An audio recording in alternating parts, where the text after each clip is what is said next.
again looked amazing. A beautiful 10th round victory as he goes ahead and stops Jackson Marinez to remain undefeated. Just have the mic there, Frank. And Derrick James is obviously a very stylish man and had the game plan necessary in order to do what he did. But ladies and gentlemen, still undefeated, who's making waves in the lightweight division. I told him earlier today, there are a couple of fighters who I wish I could buy stock in. Frank Martin is certainly one of them. Ladies and gentlemen, undefeated Frank Martin. Give it up for him. Frank, what are your thoughts?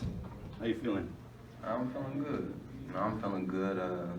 Went out and capitalized off the short game plan that we had, and ended up getting a stoppage. But I feel good for the most part.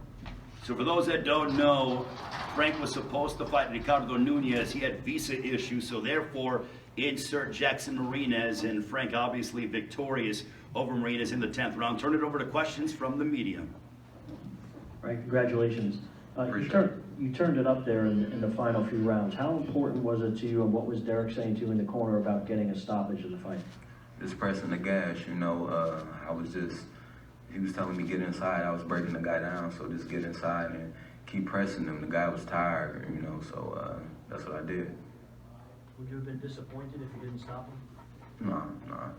Stoppage, stoppage just, there's just a bonus. But other than that, we could have went on 10.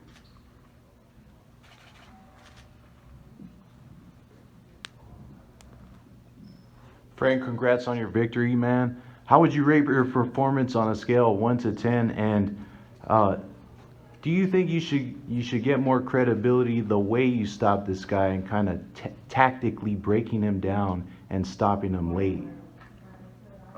Honestly, my performance was okay to me. I just got so much more to show, but I'm satisfied with the performance.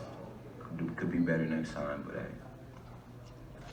Representing Dallas, Jared Sanchez with Alamodome, representing Dallas. Tell me a little bit about that hook that you had. I would always see one hit and then you hit back with 3. Tell me a little bit about that technique. So me and Derrick, we have been working that hook, so if he shot a hook, I would catch it and then shoot my hook. So once I found my distance and my range with it, I just started shooting it once I started seeing that it was successful. Frank, 210 Boxing TV. Did you feel like from the 7th round on, the fight was yours? Yeah, once I started picking it up, and I started pressing him, going to the body and stuff, I felt that I was breaking him. So I just had to just get inside and keep going towards him, and that's what I did. How did it feel to close the show, something that Rolly wasn't able to do? It felt good, getting him up out of there in the 10th. I went on 10 rounds and to be able to stop him in the 10th was good. This is Carolina with SportsIsToldByGirl.com. You just said you weren't satisfied with your performance. What specifically were you not really satisfied with? I mean, as a fighter, we always, we are our own, worst critics, but there's just always room for improvement. Some things that I could have did better. I could have been more offensively, I could have threw more punches, could have been a little more active. Okay, and you trained with Derrick James alongside Errol Spence and Jermell Charlo. They're 2 world champions. Do you feel any type of pressure to maintain a winning reputation amongst you guys? No, we work hard. We just be working. So how hard we work, and then when having Derrick, we're gonna win regardless. I'm saying, we're gonna win regardless. I'll tell you this, Derrick James is a very humble guy because he's got Errol Spence, he's got Jermell Charlo, Frank Martin. It's a pretty nice stable if I say so myself. Keith? This question is for Derrick and for Frank. How difficult do you guys think it's going to be, and Frank, we spoke about this a little bit before the fight, how difficult do you think it's going to be to get the top lightweights to fight him? I think that everything is in time. You know what I'm saying? I think everything is in time. I think that they are at a space where they may not feel like they have to, maybe high risk, not as much reward. But I think that he has to keep pedaling away and just keep pushing himself, keep developing more.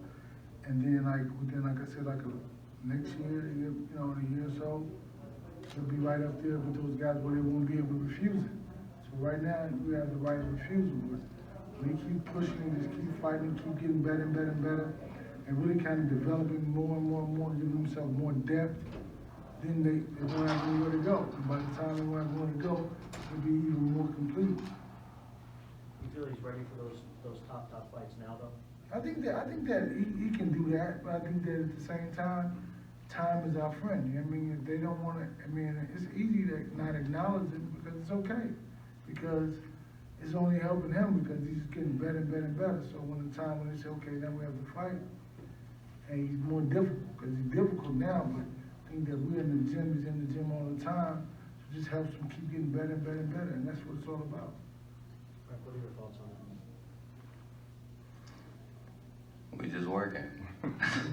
We working, and whenever those opportunities come, you know, we gonna be ready for them. You know, whether it's a year, whether it's sooner, you know, we just gonna keep growing and, you know, getting better. More questions for Frank Martin?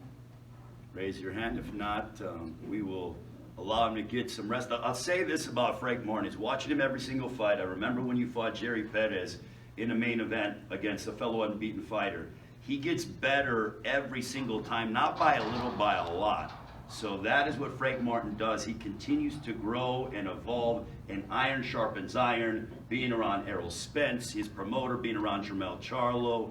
They're all getting better, and Frank Martin is emblematic of that because of his work ethic, his determination, and the fact is he knows how to close the show. He did that tonight, 10th round victory over Jackson Marinez. Frank, any final comments before we let you go and enjoy the rest of your evening? I want to say thanks to everybody that supported tonight and that came out tonight. I want to say thanks to Derrick James. You know, we've been in the gym working consistently. To my promoter, Errol Spence, and, you know, the whole Showtime crew and TGB. You know, I just appreciate all y'all. Frank Martin, ladies and gentlemen, congratulations. Frankie remains undefeated. One thing I want to say is that we're going to take you everywhere we go. We're going to take Ray with us at all places and listen. Nobody sells us like Ray. Hey, look, I'm just telling what I see in front of me, so your actions speak louder than words, my friend. It is such a pleasure to watch you guys grow and evolve, and obviously congratulations on the victory. Thank you. Derrick James, everybody. Also Frank Martin, give it up for him.